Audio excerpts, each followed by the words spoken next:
উনি তো ফটোকপি করে ফ্যামিলি কার্ড ছাপাইছে। বাটপাড়ির কি পরিমাণ একটা মানে লেভেল থাকে, ফ্যামিলি কার্ডের ফটোকপি করে ফেলছে, কম্পিউটারে টাইপ করছে ফ্যামিলি কার্ড লিখে নাম ঠিকানা বাপের নাম দেন এটাকে প্রিন্ট করছে, প্রিন্ট করে এটাকে ফটোকপি করে দিচ্ছে। বিএনপি সাবেক সাংগঠনিক সম্পাদক এবং সাবেক চেয়ারম্যানও ছিলেন, দেখেন উনি কি করছে, প্রকল্প না নিয়েই টাকা উঠাইয়া খাইয়া এবং ফেরতও দিছে কিছু টাকা, আবার কিছু টাকা ফেরত দিবে। মানে এটা মনে হচ্ছে ওই যে নিজের বাপের হচ্ছে খাজানা নিলাম দিয়ে গেলাম এরকম। এখন এভাবে তো চলতে পারে না। এখন এটা কতজন উনি ধরে রাখবে বলেন? এটা আমরা কতদিন ধরে রাখবো আমরা যদি সচেতন না হই?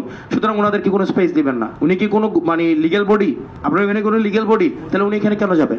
আপনি আমাকে বলেন। উনি তো ফটোকপি করে ফ্যামিলি কার্ড ছাপাইছে। উনি ফটোকপি করছে না ফ্যামিলি কার্ডের, মানে বাটপাড়ির কি পরিমাণ একটা মানে লেভেল থাকে, উনি ফ্যামিলি কার্ডের ফটোকপি করে ফেলছে। টিসিবি কার্ড না, ওইটা ফ্যামিলি কার্ডও করছে। আপনার কাছে মনে এটা আসে নাই? উনি ফটোকপি করছে, বিতরণ হয় নাই। আর উনি কি করছে, ওই কাগজে মানে কম্পিউটারে টাইপ করছে ফ্যামিলি কার্ড লিখে নাম ঠিকানা বাপের নাম দেন এটাকে প্রিন্ট করছে, প্রিন্ট করে এটাকে ফটোকপি করে দিছে যে আসলে ইয়া দিবে। এবং এগুলো আমাকে ওই যে টিসিবি কার্ড ওগুলো আমার কাছে ওই দিন রিপোর্ট আসছে। এই লোকগুলা কি কেন আপনারা স্পেস দেন? বদনাম কার হয়? যেমন কালকে পত্রিকায় রিপোর্ট আসছে কি প্রকল্প না দিয়েই টাকা উঠাই ফেলছে, তো দুষ্ট আসছে আমার উপরে, মানে দুষ্ট আসছে আমার উপরে যে আমি প্রকল্প না দিয়ে হচ্ছে টাকা উঠাই ফেলতেছি। এটা আমার উপরে দোষ আসতেছে না? এই জন্য আপনারা ভাই আইনের বাইরে কোনো কাজ করবেন না।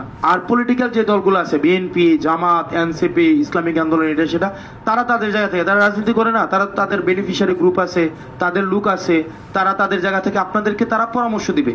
তারা গিয়া বলবে যে আমাদের এই লোকটাকে বা এই লোকগুলো হচ্ছে তৃণমূলের মানুষ, খেটে খাওয়া মানুষ, তারা অর্থনৈতিকভাবে আপনারা তাদেরকে বিবেচনা করবেন। তারা আপনাকে পরামর্শ দিবে, তাদের পরামর্শ নিবেন, কিন্তু আবার বিচারটা আপনি নিজে দেখবেন তার অর্থনৈতিক অবস্থাটা, সে কত বছর ধরে পাই যাইতেছে, সে কি রেগুলার পাইতেছে কিনা। একটা লোক আজকে 10 বছর ধরে পাইতেছে, দেওয়ার দরকার নাই তো। এই জিনিসগুলো একটু আপনারা আমলে নিবেন।